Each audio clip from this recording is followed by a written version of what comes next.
কেমন আছেন? হ্যাঁ, আমি তো জয়নাল আবেদিন খান সাহেবের ছোট ভাই। হ্যাঁ, আমি জাতীয় বিশ্ববিদ্যালয়ের প্রো ভাইস চ্যান্সেলর হিসেবে আছি। বেসিক্যালি আমি জাহাঙ্গীরনগরের ফিজিক্সের প্রফেসর। দেশের অবস্থা তো ভালোই। হ্যাঁ, মোটামুটি তো ভালোই বলা যায় বর্তমান পরিস্থিতিতে। বিশ্ব অর্থনীতির যে পরিস্থিতি তাতে বাংলাদেশের মতো দেশ এরকম সাস্টেইন করতে পারছে, এটা আমার মনে হয় যথেষ্ট ভালো বলতে হয়। ফ্যামিলিতে সব ভালো, মানে ছেলেমেয়েরা থাকেন তো মোহাম্মদপুরে থাকেন এখন। আমি এখানে লালমাটিয়াতে এই আড়ংয়ের পেছনে এখানে থাকি। আমার মনে হয় আগামীতে দেখা হবে এই প্রত্যাশা থাকলো। ভালো থাকে, শুভেচ্ছা রাখবেন আর কি। আর আপনার দায়িত্ব বলি আসি, আজকে একটু মানে ব্যস্ত আছি আর কি। আসি।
তুমি বাইনাকুলার দিয়ে প্রতিদিন কি দেখো বলো তো আমারে?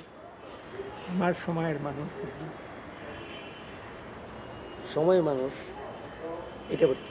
1952 দেখলাম।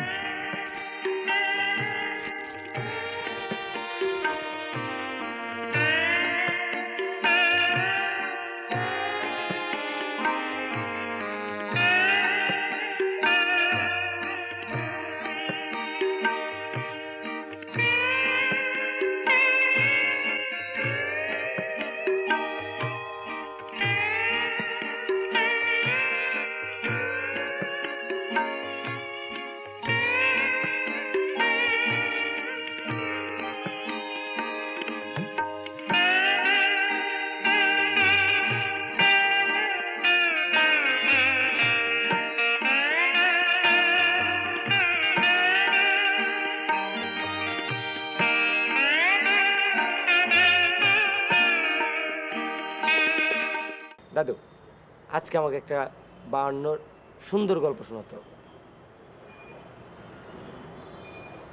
52 গল্প। আমাদের সাথে পড়তো একটা ছেলে, সে আর একটি মেয়েকে ভালোবাসত। মেয়েটাও তাকে খুব ভালোবাসত। দুজনের মনের সুখে ঘুরে ঘুরে বেড়াতো। ইতিমধ্যে 21-এর ঘটনা ঘটল। ছেলেটা গেল মিছিলে, আর ফিরল না। এরপরে কি বলবো, এই যে পরিণতি, এরকম কত ছেলের জীবনে, কত মেয়ের জীবনে ঘটেছে। এই যে সেগুলো দেখছিলাম। প্রতিটি যুগে যুগে নতুন নতুন মানুষ, নতুন নতুন ঘটনা দেখছি। গল্পগুলো এত মানে কষ্টের হয়ে গেল। কষ্ট না? হ্যাঁ, অনেক কষ্ট।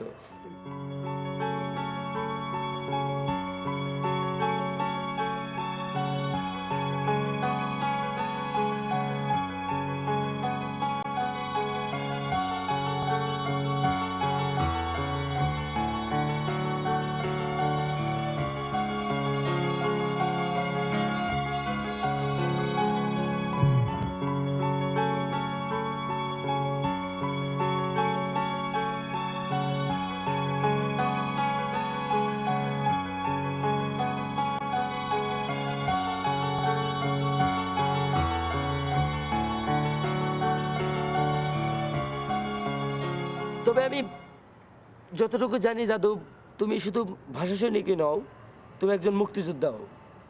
71 দেখলাম।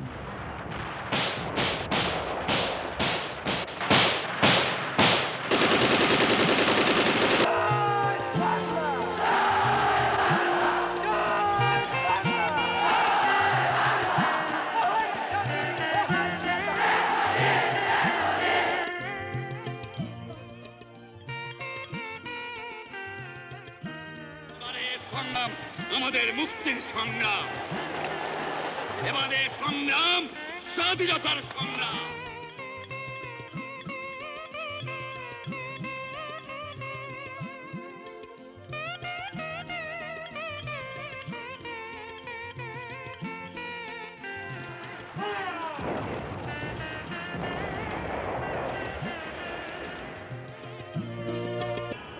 একাত্তর পর এখন 2000 নয়, আমরা কি চেঞ্জ হয়ে গেছি? আমরা কি নাই আগের আগের সেই 52 মানুষগুলো নাই? মানুষ আর যাবে কোথায়? মানুষগুলো চিত্র হয়ে রইল, তারপরে আবার নতুন মানুষ আসে, নতুন যুগ আসে, এইভাবেই তো চলে।